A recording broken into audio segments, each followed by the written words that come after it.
네, 오늘은 요한계시록 22장 11절로 12절의 말씀으로 동성애 관련 4차 말씀을 나눕니다. 죄도 가증스러운 죄가 있고 하나님 말씀에 역행하는 죄에도 부끄러운 영리가 있습니다. 거듭 말씀드리지만 동성애입니다. 소돔성 난잡한 동성애에게 하나님의 심판을 불렀습니다. 그때 심판은 그때로 끝난 것이 아니라 그보다 더한 가중처벌의 심판으로 이어지게 될 것입니다. 그 심판은 폐역하고 음란해져서 더 이상 돌이킬 수 없는 상태에 이른 불의한 자들을 향한 하나님의 마지막 심판이 될 것입니다. 우리의 거울이 되어서 우리로 하여금 그들이 악을 즐겨한 것 같이 즐겨하는 자가 되지 않게 하려 함이라고 성경은 고린도전서 15장 5절 6절에서 기록하고 있습니다. 기록된 죄의 흑역사를 보고 이를 반면교사 삼으라 하시는 말씀이죠. 소돔의 죄악 역시 너희에게 거울이라고 말씀하셨습니다. 거울을 보고 바로잡지 않으면 누구도 예외 없이 불의한 자들의 이름 가운데서 자신의 이름을 발견하게 될 것입니다. 그것에 기록된 이름은 천지 창조 이후 지금까지 있었던 그 어떤 형벌과도 비교되지 않을 가증스러움에 걸맞는 영원한 형벌로 이어지게 될 것입니다. 즉 하나님의 뜻에 반하는 죄악에 대한 기록에 대해서는 그 결과가 어떻게 되는지를 보고 반면교사 삼으라는 말씀이고, 하나님이 기뻐하심으로 하나님의 영광을 드러내는 기록에 대해서는 정면교사 삼으라 하시는 말씀입니다. 과거부터 현재까지 그리고 현재로부터 미래에 이르기까지 해 아래 새로운 것은 없습니다. 여러분, 과학의 발전으로 우리가 지금까지 누리지 못했던 여러 모양의 첨단적 디바이스를 접할 수는 있지만, 사실 그러한 디바이스들은 우리가 그런 것들을 이용한다는 것은 여러분 개개인의 정보를 노출시키고 이를 필요로 하는 어느 막강한 권력 집단에 그 정보를 스스로 제공해주는 일과 같다고 할 수 있습니다. 그리고 그 일로 인해서 언젠가 여러분들은 감시받고 통제받는 삶을 살아가게 될 것입니다. 그러나 하루아침에 감시받고 통제받는다면 어떤 인간이 자기가 감시받고 통제받는 걸 좋아하겠습니까? 그러나 이미 우리는 이 휴대폰이라고 하는 것을 통해서 그 훈련을 받고 있는 중입니다. 아무런 거부감이 생기지 않도록 여러분의 손에 든 이 디바이스를 통해서 적응 훈련이 되어가고 있는 것이죠. 여러분, 이 안에는 온갖 난잡한 성행위를 볼 수 있는 매체가 연결되어 있고, 또 그 SNS 매체 안에는 오프라인에서는 감히 밝힐 수 없는 낯뜨거운 성행위의 장면을 익명의 영상으로 찍어서 유혹하는 그런 남자와 여자들이 셀 수 없을 정도로 많습니다. 여러분이 한국에 살고 있다고 해서 한국에 국한된 것이 아니고, 여러분이 미국에 살고 있다고 해서 미국 대륙에만 국한된 것이 아닙니다. 국경을 넘고 이성의 선을 넘어서 아무렇지도 않게 버젓이 유포하고 있습니다. 동성 간의 성행위도 서슴없이 자신들의 직접 찍어서 그것을 자랑이라도 하듯이 업로드하고, 이를 보는 사람들을 미혹해서 자신과 연결할 수 있는 아이디나 계정을 남겨서 함께 해보자고 유혹을 합니다. 남자도 그렇고 여자도 그렇고 다 마찬가지입니다. 이렇게 남녀의 질서를 무너뜨리고 곧 하나님의 창조의 질서를 무너뜨리고 가정을 파괴하는 작금의 변개된 법과 하나님의 순리를 역행하고 있는 이러한 인류의 불의한 모습을 로마서 1장에서 엄중히 다루고 있다는 것을 우리는 발견할 수 있습니다. 여인들이 순리대로 쓸 것을 바꾸어 영리로 쓰며, 이와 같이 남자들도 순리대로 여인 쓰기를 버리고 서로 향하여 음욕이 부릴 듯함에 남자가 남자로 더불어 부끄러운 일을 행하여 저희의 그릇 때문에 상당한 보응을 자신에게 받느니라. 성경은 성경 자체로 하나님의 권위입니다. 창조주 하나님의 권위로 기록된 이 순리의 말씀을 인간들의 불순종의 영리로 바꾼 것에 대해서 성경은 준엄하신 권위로 경고하고 있습니다. 즉 동성애는 순리가 아니라 영리라는 지적입니다. 지난주 동성애 3편 설교에서 말씀드린 바 있습니다만, 명심보감의 순천자는 흥하고 역천자는 망한다고 가르칩니다. 순천자는 순리대로 사는 사람이고 역천자는 순리에 반하게 사는 사람입니다. 순천자는 하늘의 뜻에 합하게 사는 사람이고 역천자는 하늘의 뜻을 거역하면서 사는 사람입니다. 여기서 하늘이 뭐라고 했습니까? 여기서 하늘은 창조주 하나님을 지칭하는 개념이라고 말씀을 드렸었죠. 하나님은 동성애를 부끄러운 영리로 규정하셨고 이 그릇됨에 대해서는 상당한 보응이 있게 될 것이라고 엄중하신 말씀으로 경고하고 계십니다. 동성애가 정신과 육체를 황폐하게 만든다는 사실을 온 세상이 알고 있습니다.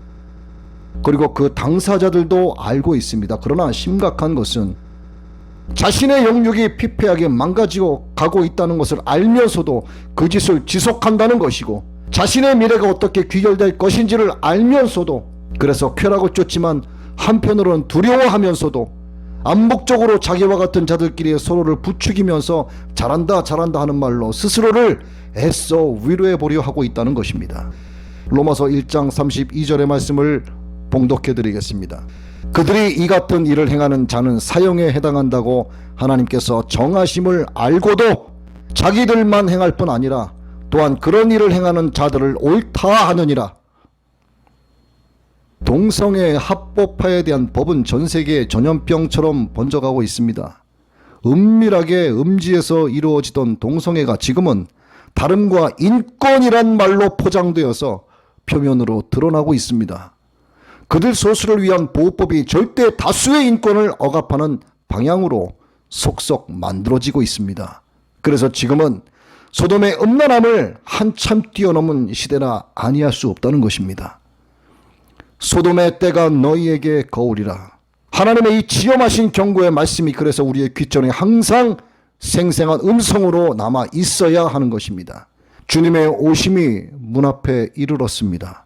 각 사람에게 행한 대로 갚아 주시겠다는 계시록 22장 11절 이하의 말씀이 우리를 향해 경고하고 있습니다. 이는 곧 에이즈 94%의 동성애에서 온다는 공인된 발표가 하나님의 준엄하신 심판의 경고에 다름 아닌 것으로 받아들여야 한다는 것입니다. 레위기 20장 13절의 말씀입니다. 누구든지 여인과 동침하듯 남자와 동침하면 둘 다 가증한 일을 행함인즉 반드시 죽일지니 자기의 피가 자기에게로 돌아가리라. 여러분, 이 문제는 거듭 말씀드리지만 절대로 소홀히 여길 사소한 문제가 아닙니다. 허울 좋은 차별금지법, 정말 허울은 좋습니다. 어떤 이유로든 사람이 차별을 해서는 안 되고 차별 받아서도 안 된다는 법이니만큼 쌍수를 들어 환영하는 것이 맞습니다. 없는 사람이 가진 자로부터 차별 받아서도 안 되고 갑이 을을 차별해서도 안 되고 멀쩡한 사람이 장애 있는 사람을 차별해서도 안 되고 유식한 사람이 무식한 사람을 차별해도 안 되고 직업에 따라 차별이 있어서도 안 되고 성별에 따라서도 안 되고 생긴 것에 따라서도 안 되고 지역에 따라서도 안 될 뿐 아니라 학벌이나 직업에 따라서도 안 되고 피부색에 따라서도 차별은 안 됩니다. 그 어떤 경우에도 사람이 사람을 차별하는 것은 나쁩니다. 그러니 차별금지법을 만들 자는 사람들에게 박수를 쳐주어야 마땅합니다. 문제는 이 차별금지법에 동성애자를 차별하지 말라는 내용이 문제입니다. 보면 동성애자들도 사람임에 분명합니다. 그러므로 그들도 차별받아서는 안 됩니다 라는 논리가 있는데 이 논리가 이상하게 들리지 않고 마땅한 말로 들려온다는 게 문제죠. 하지만 동성애자를 차별금지법으로 보호한다는 것은 여러분 절대로 단순한 문제가 아니라는 것입니다. 범죄자의 인권도 인권이고 동성애자의 인권도 인권입니다. 그 인권은 모든 사람의 기본권입니다. 그걸 무시하거나 훼손하자는 게 아닙니다. 동성애자 보호 조항이 들어있는 차별금지법이 예수 그리스도께서 머리 대신 교회를 무너뜨리려는 사탄의 전략이라는 점을 절대로 간과해서는 안 된다는 점을 말씀드리려는 것입니다. 모든 분야에 관련되는 한 시대의 이념으로서 1990년대에 일어난 문화운동이 있습니다. 이른바 포스트 모더니즘입니다. 여러분 잘 아시겠지만 포스트 모더니즘은 절대성을 부인합니다. 더 나아가 절대적인 것으로 간주되어 오던 전통적인 선과 악과 진리를 거부합니다. 모든 입장, 모든 주장을 인정하자입니다. 즉 절대적인 것은 없다는 것이죠. 따라서 절대적인 진리를 해체하고 전복하려고 하는 악한 의도가 포스트 모더니즘의 정의라고 할 수 있는 것입니다. 어떤 주장도 다른 주장보다 우월하지 않다지요. 여기서 생겨난 것이 무엇이겠습니까? 기독교는 불교보다 우월하지 않다. 기독교는 이슬람보다 우월하지 않다. 기독교는 천주교보다 우월하지 않다. 기독교는 시대별 사상과 특정 집단의 이데올로기보다 우월하지 않다입니다. 바로 종교다원주의죠. 종교다원주의가 포스트 모더니즘에서 비롯된 것입니다. 종교다원주의는 성경의 핵심 진리를 거부합니다. 예수 그리스도 외에 구원받을 만한 다른 이름을 우리에게 주신 바 없다는 베드로의 장쾌한 선언을 폐기하는 것이 종교다원주의요. 내가 곧 길이요 진리요 생명이니 나로 말미암지 않고는 아버지께로 올 자가 없다는 주님의 말씀도 폐기해야 된다는 뜻이 됩니다. 즉 교회를 교회로 존재할 수 없게 만드는 것입니다. 여러분, 그래서 이것을 사탄의 고등 전략이라고 말할 수 있는 것입니다. 여러분, 절대적인 것이 없다는 말을 반대급부적으로 한번 깊이 생각해 보시기 바랍니다. 절대가 없다는 것은 모든 것이 절대가 된다는 의미가 되기도 합니다. 이게 다원성입니다. 하나님의 말씀에 근거하지 않은 모든 인간의 경험이 중시되는 사상, 절대 진리는 없고 모든 것이 진리가 된 사상, 무엇을 믿든 그 믿음으로 구원받을 수 있다는 사상, 이념, 신념, 그래서 다원성은 반기독교 사상이 맞다는 것입니다. 이제는 성경에서 하나님의 심판받을 죄악으로 규정한 동성애를 교회의 거룩한 강단에서 그것을 가증한 죄라고 설교하면 차별금지법 위반으로 법정에 서게 될 것입니다. 그날이 지금 눈앞에 이르렀습니다. 동성결혼 주례를 거부해도 법정에 서게 됩니다. 성경은 불법문서로 전락하게 될 것입니다. 천지의 창조주이신 하나님, 만왕의 왕이신 하나님께서 썩어질 인간들이 만든 세상 법으로 인하여 드러내놓고 모욕과 수치를 당할 날이 이제 곧 시작될 것입니다. 그리고 우리의 다음 세대는 동성애 쓰나미로 무너지게 될 것입니다. 여러분, 소년 다윗이 거인 골리앗에게 도전한 이유가 무엇이었죠? 골리앗 그놈이 공개적으로 하나님을 모욕하였기 때문입니다. 따라서 우리는 침묵할 게 아니라 다윗처럼 분명히 일어서서 투쟁해야 합니다. 우아하게 나만의 신앙만을 지켜나가려고만 하지 말고 예수 그리스도의 십자가 의용군이 되어서 영적 전선으로 나서야 한다, 이 말입니다. 선동하는 것은 한 문장으로 가능하지만 그것을 반박하기 위해서는 수십 장의 문서와 증거가 필요합니다. 그리고 그것을 반박하려고 할 때 이미 사람들은 선동되어져 가고 있습니다. 왜? 대중들은 처음에는 거짓말을 부정하고 그 다음은 의심하지만 그 거짓말을 되풀이하면 결국에는 그것을 진실로 믿게 되기 때문입니다. 그렇게 거짓말에 속아 선동된 군중은 거리에 나오게 되어 있고 거리에 나온 군중들을 장악하면 그 국가를 장악하게 되는 것입니다. 이것이 바로 마귀의 전략입니다. 이 전략을 달성하기 위해 수많은 전술을 펼쳐 나갑니다. 영적으로 더러운 옷을 입고 있으면 이를 분별하지 못합니다.